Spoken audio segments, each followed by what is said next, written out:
Hey everybody, welcome back to Video Game Episode. Today we're going to continuing series on the MiSTer FPGA DE10 Nano project, and this is an unexpected Friday afternoon video because I had planned on doing something for Nintendo 64 on Sunday, but Robert FPGA Zoomspots released a new core about 2 hours ago as of recording this voiceover, which brings some massive improvements to some of the Nintendo 64's best games you've been waiting for. So let's jump right in and be aware that I've got a special video Sunday afternoon for you guys that was supposed to air today.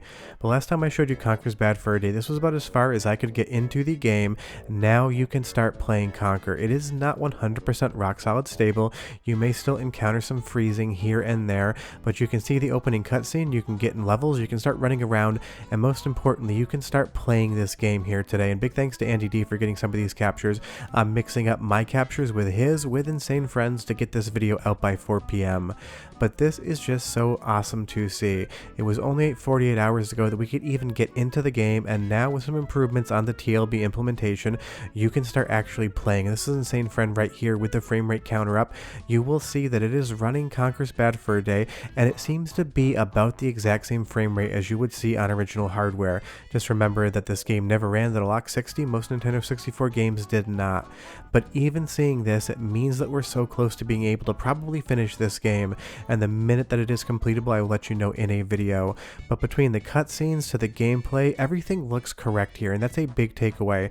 Sure, it still has a tendency to freeze now and again depending on what you're doing within the game, and sure, we've only been able to really play this for like the last 3 hours, but this visually looks exactly like I remember Conker's Bad Fur Day, and I do think that this is the best version of the game. The Xbox remake, while fun, doesn't have the same graphical stylings that I like here on Nintendo 64, and weirdly it does have some extra censorship. So seeing this running on the current core and seeing it improve quick enough to be able to bring this to you 48 hours later is just a wild amount of improvements. And there's so many fun cutscenes in this game, and it's going to be really good to compare them against real hardware when the core is done, because I can sync up different frames and see how it is running. But this game is just so full of humor, and all of the audio here and the voices and everything sounds exactly like it did the last time I played this on my Nintendo 64. It's so funny that some of these biggest games have been the ones that are coming last, but it seems to be, if what I've read is correct, is we are down to one game in the North American library that will not boot. Robert wanted one game to work by Christmas, and it looks like maybe depending on the timing, there will be one game that doesn't work by Christmas. It's a complete 180-degree change from what his initial goal was stated, and I do hope that he keeps that one game potentially broken, just so we can all have a really good laugh at it. But speaking of good laughs, I love that Conker's solution right here is to do a little hair of the dog and try to get that hangover knocked down just a little bit. I'm not sure if it's good medical advice, but it is funny in the game, and if you want to play Conker today, you can start doing so. Now on to GoldenEye. The stability and performance in this is 100% so much better than it was last time we looked at it. On the core that I talked about on Wednesday, some people were able to play some of it. I was getting a lot of locks in this opening cutscene, and when I would pull the trigger on James Bond's gun there, it would basically freeze 9 times out of 10. This is my capture right here. I played this only 45 minutes ago. It looks, feels, sounds, and controls like the GoldenEye you know and love, and now it comes with so much stability. I was able to get through the entirety of Dam and move on to Facility, and there were no issues whatsoever. I saw no graphical bugs, I saw no blips, no issues with the audio. It just seemed like I was playing GoldenEye on real Nintendo 64 hardware, except for that HDMI out being so clean unless you modify your console. And again, this is one of those games that everyone remembers from back in the day, and most people really do love, and it does have a lot of nostalgia factor here for me as well. Just being able to see the Dam level running in FPGA and being stable enough and having the same performance as real hardware to be able to be enjoyed is so wild. And a couple people did look at the frame rate on an original Nintendo 64, and it seems like the core is 100% hitting the exact same frame rate. But again, GoldenEye is another one of those titles that never ran at 60 frames a second, so if you think this looks slow and you haven't played in a while, this is basically what a native Nintendo 64 would do. And I love that we run up to that bridge, and I don't even see a bungee cord on James Bond. Not sure what he was doing there. Maybe he just had some magic. But the sound seems perfect as well. Go ahead and listen, and I'll be right back.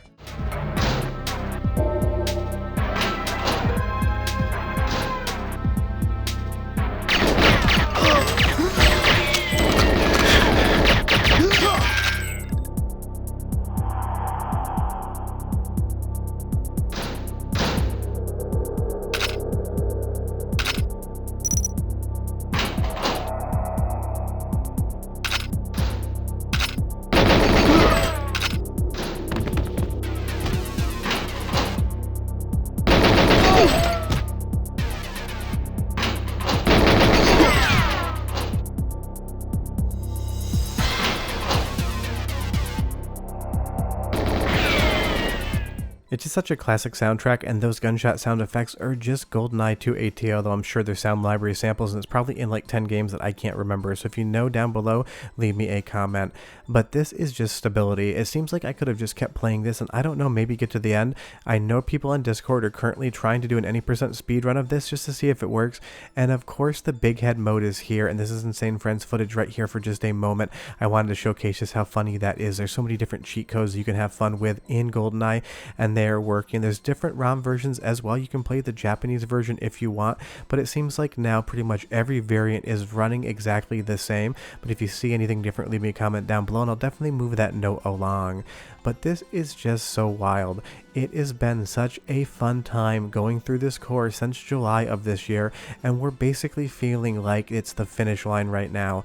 But there are going to still be some improvements that need to be made, and don't forget, with the holiday season coming up, a lot of people are probably going to be taking time off from this.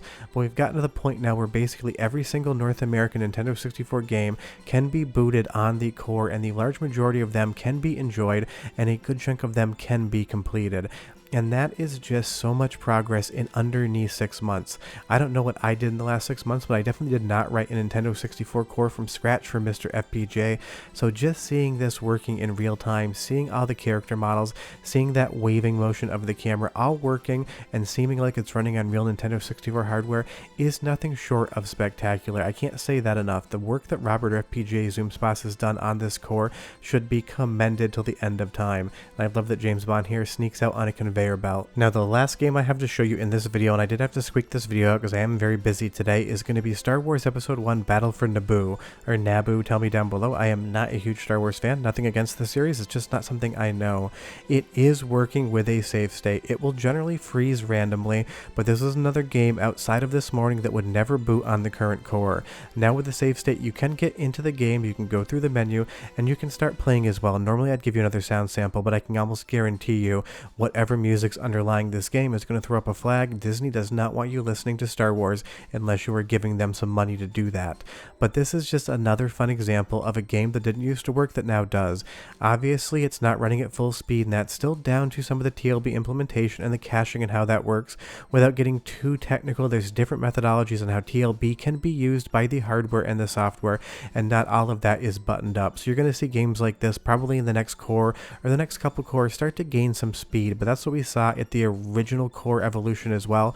When something like Mario Kart 64 or Super Mario 64 started running, it was not at native frame rate whatsoever, but within core revisions it got to that native frame rate with real hardware in tandem. So something like this, you're going to probably see the exact same thing. But it is running, the graphics seem to be drawing correctly, the audio is working, it just doesn't run at a normal frame rate. But again, what is normal for the Nintendo 64? This could just be the frame rate it actually ran at. That's not true, I know this is slow, but I could probably trick a few people into thinking this is how it ran on original hardware. But again, this is just another game that as of this morning, if you have the save state, works. And I know a couple of people got confused that the last time I showed you a core, it was in the Nintendo 64 chat on MiSTer Discord. This one is in test builds. You can grab it from the normal source today, or if you have Vampire's script added to update all, it should come down perfectly fine. But just seeing this level of improvement within 48 hours, I absolutely love it. It went from the fact that GoldenEye would freeze more often than not to feeling like I could just continually sit there and play it, or the fact that you couldn't really even get into Game and Conker unless you got extremely lucky, to now being able to get into the game 10 out of 10 times with all the cutscenes working.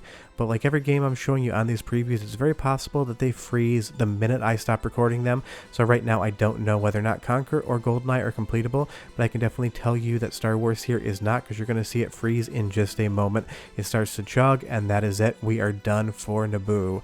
But that's the current situation on the current core. It is improved, and you can play it this weekend. Definitely get into some Conker. That's probably my favorite of these three games. Don't get me wrong, I do love me some GoldenEye, but I always loved Conker back in the day, and it's so much fun to see it running here on the current core, so much better than it even did on Wednesday. But that's about it for this video. Like I said, it's a shorter one because I do have a lot of stuff going on today, but I wanted to make sure you guys are updated. And don't forget, on Sunday I'll have a bonus episode of something I had planned for today. But short of that, go play GoldenEye, play Conker, have a great weekend, and I'll see you next time. Bye-bye.